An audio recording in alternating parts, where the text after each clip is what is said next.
Bilis at tipid na paraan sa sub to sub.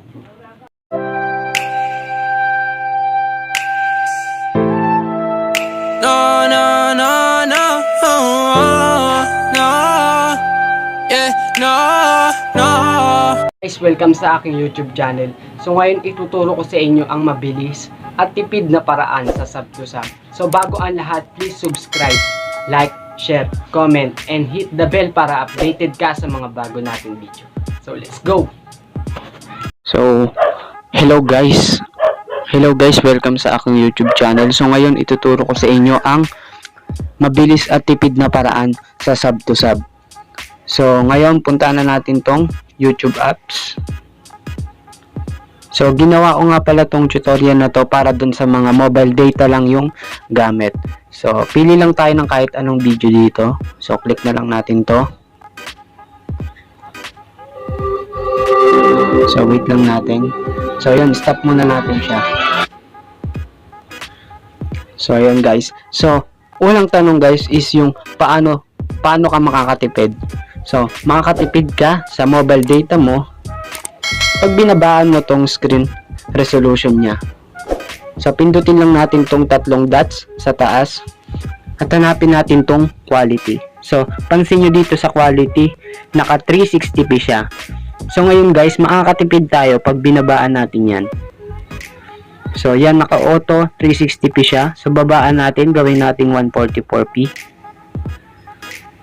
So yun guys, naka 144p na siya. So play natin.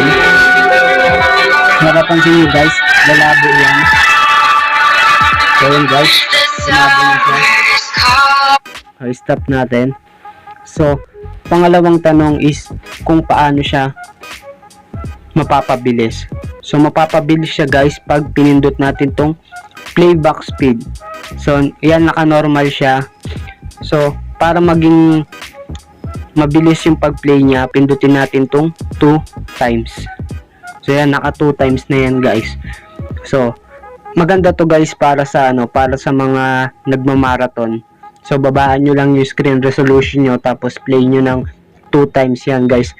Malaking tulong sa inyo yan pag nagmamarathon kayo. So play natin.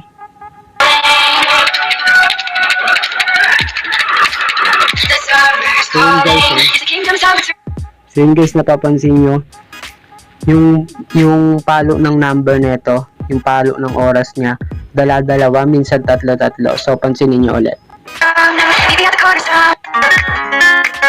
Assalamualaikum. So yan, ganun yung bilang niya, 30, 32, 34. So ganun yung bilang ng niya, ng oras niya, ng seconds niya. So yun guys, ganyan tayo makakatipid at mapapabilis ang pag-process ng sub to sub. So kung gusto nyo pa ng mga tutorial videos natin, hit nyo lang yung bell, then subscribe kayo para updated kayo sa mga bago nating upload. Maraming salamat po.